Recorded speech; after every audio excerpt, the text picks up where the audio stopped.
Students, मैं अंजू श्रीवास्तव, आपकी Hindi teacher, Hindi ई classes में आप सबका वेलकम है। तो स्टूडेंट्स, अब तक मैंने आपको पद परिचय में अव्यय में क्रिया विशेषण अव्यय पढ़ा दिया। आज मैं आपको समुच्चय बोधक अव्यय के बारे में बताऊंगी। तो चलिए जानते हैं समुच्चय बोधक अव्यय किसे कहते हैं। समुच्चय बोधक अव्यय दो शब्दों या दो वाक्यों को जोड़ने वाले शब्दों को समुच्चय बोधक शब्द अव्यय कहते हैं, जिन्हें इंग्लिश में कंजक्शन भी कहते हैं। अर्थात दो शब्दों या दो वाक्यों को जो योजक शब्द जोड़ते हैं वो समुच्चय बोधक अव्यय कहलाते हैं। तो इस तरह से इनकी परिभाषा हो जाती है। जिन शब्दों की वजह से दो या दो से ज़्यादा वाक्य, शब्द या वाक्य जुड़ते हैं उन्हें समुच्चय बोधक कहा जाता है। जहाँ पर तब, और, वरना, किंतु, परंतु, इसलिए, बल्कि, ताकि, क्योंकि, या, अथवा, एवं, तथा, अन्यथा आदि शब्द बीच में जुड़ते हैं वहाँ पर समुच्चय बोधक अव्यय होता है। और इन समुच्चय बोधक शब्दों को योजक भी कहा जाता है। इनको इस तरह से भी कहा जा सकता है कि कुछ शब्द जब भेद प्रकट करते हैं तब भी शब्दों और वाक्यांशों को जोड़ते हैं, और इसी वजह से इन्हें समुच्चय बोधक अव्यय भी कहा जाता है। जैसे राम ने खाना खाया और सो गया, तो यहाँ और शब्द इन दो वाक्यों को जोड़ रहा है। उसने बहुत समझाया लेकिन किसी ने उसकी बात नहीं मानी, लेकिन शब्द इन दो वाक्यों को जोड़ रहा है। तो लेकिन शब्द यहाँ पर समुच्चय बोधक अव्यय है। अगर तुम बुलाते तो मैं ज़रूर आता, अगर शब्द यहाँ पर दो वाक्यों को जोड़ रहा है, समुच्चय बोधक अव्यय है। अब एक और उदाहरण बताते हैं। मोहन और सोहन एक ही शाला में पढ़ते हैं। यहाँ और शब्द मोहन तथा सोहन को आपस में जोड़ रहा है, इसलिए यह संयोजक है। मोहन या सोहन में से कोई एक ही कक्षा का कप्तान बनेगा। तो इस तरह से भी और का प्रयोग समुच्चय बोधक अव्यय में आता है। तो समुच्चय बोधक अव्यय दो शब्दों को भी जोड़ सकते हैं, दो वाक्यों को भी और दो वाक्यांशों को भी। चलिए अब हम समुच्चय बोधक अव्यय के भेद के बारे में जानते हैं। समुच्चय बोधक अव्यय के दो प्रमुख भेद हैं। एक समानाधिकरण समुच्चय बोधक, दूसरा व्यधिकरण समुच्चय बोधक। समानाधिकरण समुच्चय बोधक, जो पद या अव्यय दो मुख्य वाक्यों को जोड़ते हैं उन्हें समानाधिकरण समुच्चय बोधक कहते हैं। एक तरह से आप इन्हें दो संयुक्त वाक्यों को जोड़ने वाले अव्यय को समानाधिकरण समुच्चय बोधक अव्यय कहते हैं। इसमें जहाँ पर और, तो आते हैं वहाँ पर समानाधिकरण समुच्चय बोधक अव्यय होता है। जैसे सुनंदा खड़ी थी और अलका बैठी थी, रितेश गाएगा तो रितु तबला बजाएगी। तो इसमें और तो ये दोनों समानाधिकरण समुच्चय बोधक अव्यय हैं। समानाधिकरण अव्यय के कई भेद हैं। कुछ प्रमुख भेदों के नाम निम्नलिखित हैं। संयोजक समानाधिकरण समुच्चय बोधक, विभाजक समानाधिकरण समुच्चय बोधक, विकल्प सूचक समानाधिकरण समुच्चय बोधक, विरोध दर्शक समानाधिकरण समुच्चय बोधक, परिणाम दर्शक समानाधिकरण समुच्चय बोधक और वियोजक समानाधिकरण समुच्चय बोधक। चलिए अब संयोजक समानाधिकरण के बारे में जानते हैं। इन संयोजक समानाधिकरण से दो या दो से अधिक वाक्यों को आपस में जोड़ा जाता है। जिन शब्दों से शब्द, वाक्य और वाक्यांश परस्पर जुड़ते हैं उन्हें संयोजक समानाधिकरण समुच्चय बोधक कहते हैं।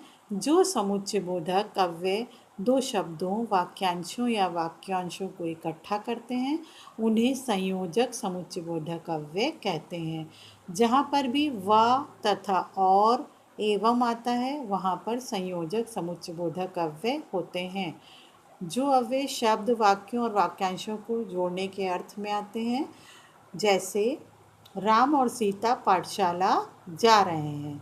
रवि, गोविंद और दास एक ही कक्षा में पढ़ते हैं। तो यहाँ और शब्द समानाधिकरण समुच्चयबोधक अव्यय का उदाहरण है। दूसरा, संयोजक समानाधिकरण समुच्चयबोधक, इससे दो या दो से अधिक वाक्यों को आपस में जोड़ा जाता है। दूसरा, विभाजक समानाधिकरण समुच्चयबोधक, जिन शब्दों से शब्दों, वाक्यों, वाक्यांशों और उपवाक्यों में परस्पर विभाजन प्रकट करते हैं उन्हें विभाजक समानाधिकरण समुच्चयबोधक कहते हैं। जो अव्यय शब्द शब्द भेद के बताते हुए भी वाक्यों को जोड़ते हैं उसे विभाजक समानाधिकरण समुच्चयबोधक कहते हैं। जहाँ पर ताकि, या, चाहे, चाहे, क्या, ना, कि, परंतु, तो, या, चाहे अथवा अन्यथा आते हैं वहाँ पर विभाजक समानाधिकरण समुच्चयबोधक होता है। जैसे मेहनत से पढ़ाई करो ताकि परीक्षा में सफल हो सको। राम तो आया परंतु श्याम नहीं आया। तो यहाँ पर ताकि और परंतु विभाजक समुच्चयबोधक अव्यय हैं। तुम चलोगे तो मैं चलूँगा, क्या स्त्री क्या पुरुष सभी के मन में आनंद छा रहा था। ये भी विभाजक समुच्चयबोधक अव्यय के उदाहरण हैं। तीसरा भेद है विकल्प सूचक समानाधिकरण समुच्चयबोधक अव्यय। जिन अव्यय शब्दों से विकल्प का पता चलता है उसे विकल्प सूचक समानाधिकरण समुच्चयबोधक कहते हैं। जहाँ पर या अथवा अन्यथा की आते हैं वहाँ विकल्प सूचक समानाधिकरण समुच्चयबोधक होता है। तुम काम कर सकते हो या पढ़ाई, तुम मेहनत करो अन्यथा असफल हो जाओगे। तो इसमें एक विकल्प चुनना होता है व्यक्ति को, इसलिए इनका नाम विकल्प सूचक समानाधिकरण समुच्चयबोधक है। हमारा चौथा और अंतिम भेद है विरोध सूचक समानाधिकरण समुच्चयबोधक। जिन शब्दों से दो वाक्यों से पहले की सीमा को सूचित किया जाता है उसे विरोध सूचक समानाधिकरण समुच्चयबोधक कहते हैं। अर्थात जो शब्द परस्पर दो विरोध करने वाले कथनों और उपवाक्यों को जोड़ते हैं उन्हें विरोध सूचक समानाधिकरण समुच्चयबोधक कहते हैं।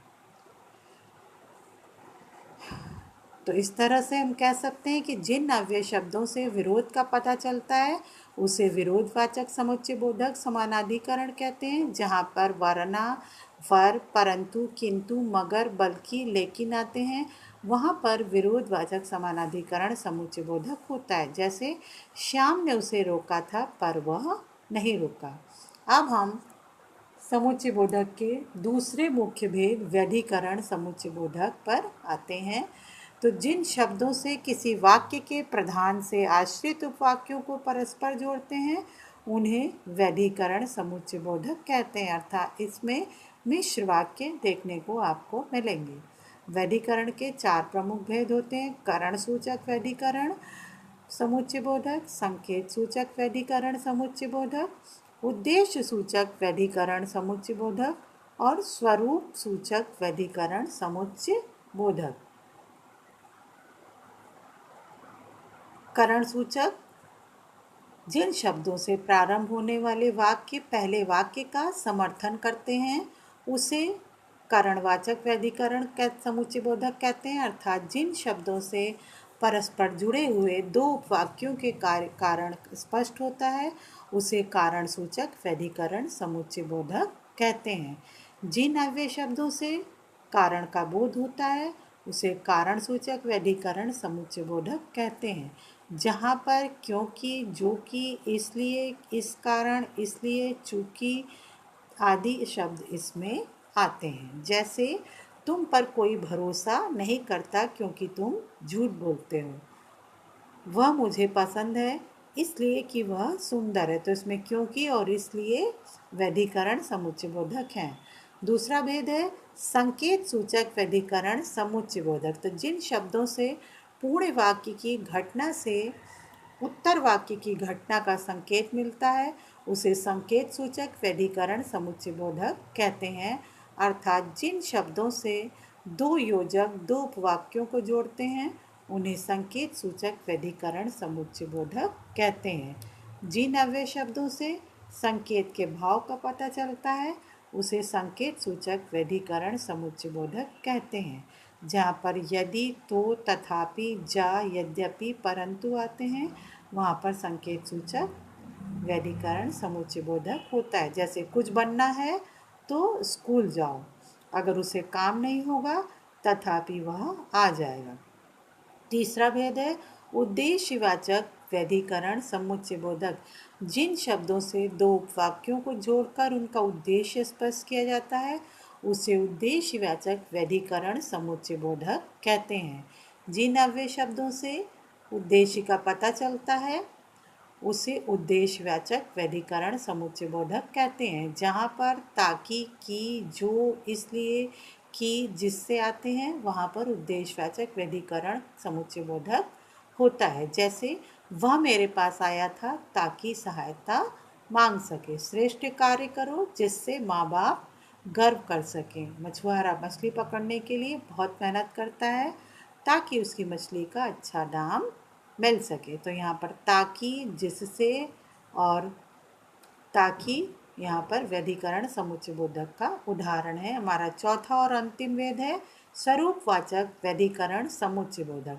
जिन शब्दों से मुख्य उपवाक्य का अर्थ स्पष्ट होता है उसे स्वरूपवाचक व्यधिकरण समुच्चय बोधक कहते हैं। जिन अव्यय शब्दों से स्पष्टीकरण आए उसे स्वरूपवाचक व्यधिकरण समुच्चय बोधक कहते हैं। जैसे जहाँ पर, जैसे, यानी कि, अर्थात, मानो आते हैं वहाँ स्वरूपवाचक व्यधिकरण समुच्चय बोधक होता है। जैसे वह इस तरह डर रहा है जैसे उसने ही चोरी की हो। श्री सुखदेव मुनि बोले कि महाराज अब आगे की कथा सुनाए। चलिए अब हम आपको कुछ वाक्यों में समुच्चय बोधक अव्यय को पहचानना बताते हैं। जैसे हम बाग में गए परंतु वहाँ कोई आम नहीं मिला। इसमें परंतु समुच्चय बोधक अव्यय है।